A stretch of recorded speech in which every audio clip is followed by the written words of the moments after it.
You've eaten the prunes, you've eaten the kiwis, you've choked down the figs, the apples, every fruit on every list someone swore would fix it. And still, most mornings you sit there, straining, waiting, left with that maddening feeling that something is still stuck right at the exit. If that's you, stop blaming the fruit. The problem was never which fruit you picked. It's two things almost no one ever told you about, and we fix both today. Here's the first thing to get straight, because it changes everything.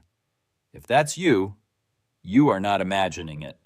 The stool really can get stuck, low down near the exit, dry and hard and going nowhere. And no fruit on any list will move it until you understand the two levers that actually decide whether you go in the morning. The first lever is water. Not how much you drink, but how much water stays inside the stool itself. The second lever is timing. Miss either one, and you can eat fruit all day long and still sit there straining. So, let's start with timing, because this is the part almost everyone gets wrong.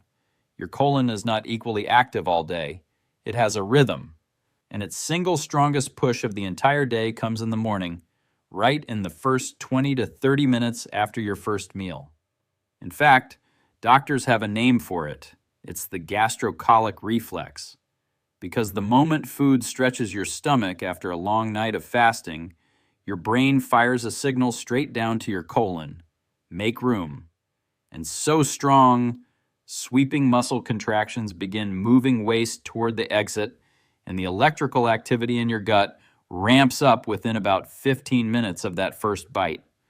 This is exactly why so many people feel the urge right after breakfast, or right after that first cup of coffee. So that urge is not random. In fact, it is the most powerful, most reliable window your body hands you all day. And here is what that means for you. Because if you eat the right food inside that window, then you are no longer fighting your body. Instead, you are working with it. You're dropping the exact fuel your colon needs at the exact moment it is already primed and pushing. But most people waste this window completely. They just rush out the door, they ignore the signal, and then wonder why nothing ever moves. So we are going to use it instead. Now the second lever, that's the water inside the stool. This is where the old advice, just eat more fiber, quietly falls apart. Because there are two kinds of fiber, and they do very different jobs. Insoluble fiber adds bulk. It's the rough material that simply makes the stool bigger. But here's the trap nobody warns you about. Because if you pile on bulk without enough water behind it, you don't get relief. Instead, you get a bigger, drier, harder mass that is even tougher to pass than before. And that is why some people add fiber and feel worse instead of better. In fact, one viewer asked this exact question. Can eating too much fiber actually make constipation worse? Well, the answer is yes, it can. Because bulk is not the lever. Water is. And what truly softens stool is pulling water into it and keeping it there. So it turns out that a small handful of fruits do this better than almost anything else on earth, because of one quiet ingredient that most lists never bother to name. It's called sorbitol. And sorbitol is a natural sugar found in certain fruits. Your small intestine barely absorbs it, so it travels all the way down into your colon and does one beautiful thing. It draws water in by osmosis and holds that water inside the stool.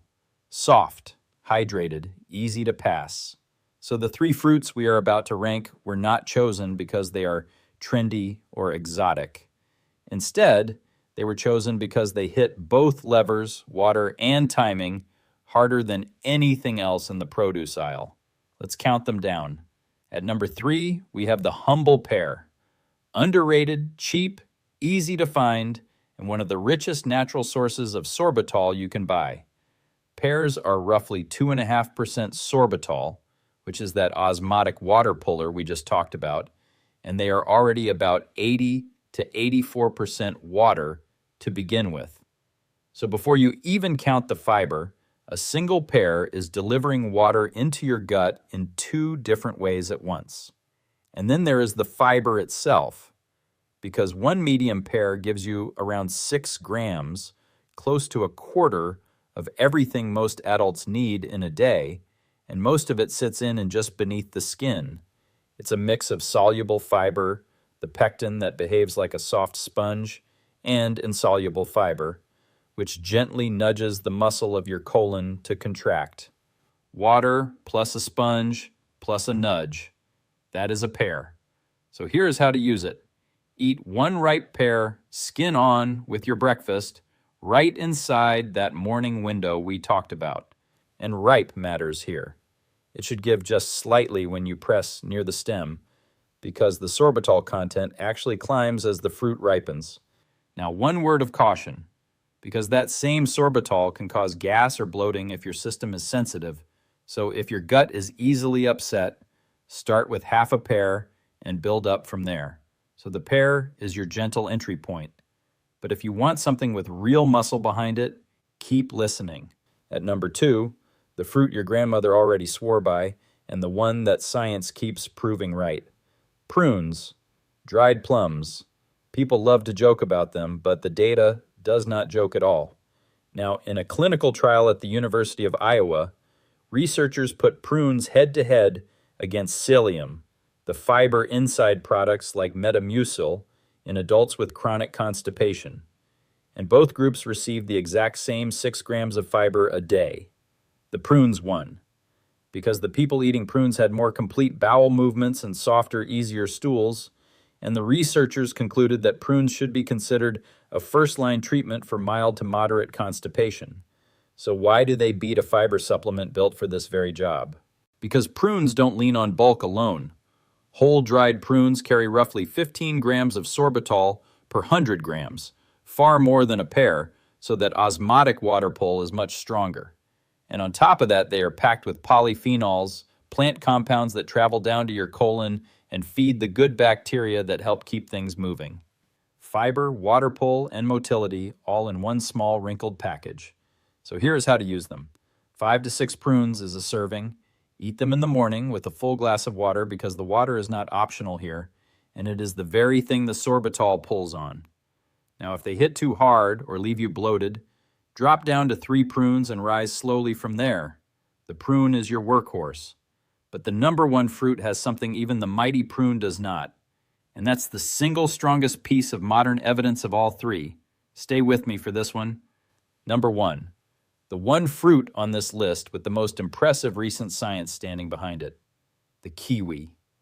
But here is what almost no one realizes about it. In 2023, researchers ran a large international trial across Italy, Japan, and New Zealand, more than 180 adults, testing one almost laughably simple idea, just 2 green kiwi fruit a day. And the result?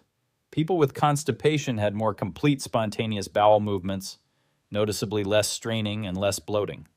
But here is the headline that should stop you in your tracks.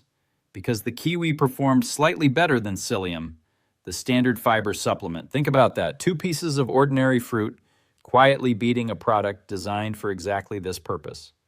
So what makes the kiwi so special? Well, it works through a different door than the others. Yes, it has fiber and a high water content like the rest. But it also contains a natural enzyme called actinidin, and that helps your gut break down and move food along more efficiently. And because the kiwi leans far less on heavy sorbitol than prunes do, it tends to be the gentlest of the 3, much less likely to leave you gassy or cramping. For a lot of people, especially those over 50 whose digestion is simply slowed with the years, that gentleness is the whole difference between a remedy they actually stick with and one they quietly quit after a week. So here is how to use it. Eat 2 ripe green kiwis. You can slice them in half and scoop them out with a spoon, or eat them skin and all if the fuzz doesn't bother you, because the skin adds even more fiber. Then take them with your morning water right inside that gastrocolic window and let your body's natural surge do the heavy lifting.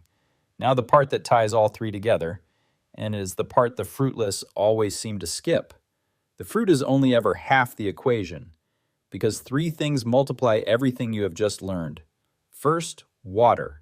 Sorbitol and fiber both need water to do their work, and without it, they have nothing to pull in, and you can genuinely end up worse off than when you started. So every one of these fruits goes down with a real glass of water, not just a sip. Second is timing. Eat them in the morning with or right after your first meal, so the fruit lands while your gastrocolic reflex is already firing. That way you are stacking the food on top of the surge instead of wasting both. And third, and this is the one people break every single day without realizing it, when the urge finally comes, go. Do not hold it. Because every time you ignore that signal because you're busy or rushing, the stool sits longer in the rectum, your body pulls even more water back out of it, and it turns harder and more stubborn by the hour. And you are quietly undoing the work of the fruit. Now, one last practical note. Do not throw all 3 fruits in on day 1. Instead, rotate them through your week. Kiwi one morning, prunes the next, a pear the morning after that. So give your gut the time to adjust, and bring the sorbitol in slowly so you find real relief without trading it for bloating. Before we finish, something genuinely important, because food fixes a great deal, but it does not fix everything. Constipation is usually harmless, an ordinary nuisance, but sometimes it is a warning sign and you need to know the difference.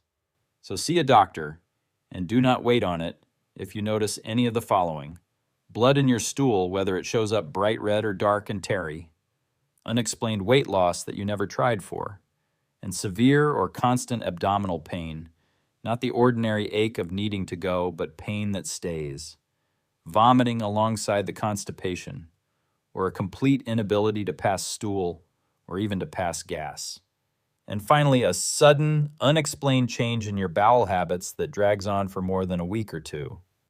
Now, these are not problems to manage with a better breakfast, because these are signals to get checked, and they can point to something that needs real medical attention, and catching it early is what matters most. So fruit is for the ordinary, stubborn, everyday kind of constipation, and for that kind, used the right way at the right time, it works beautifully. So start tomorrow with 1 fruit and 1 glass of water. Subscribe, and your gut will thank you.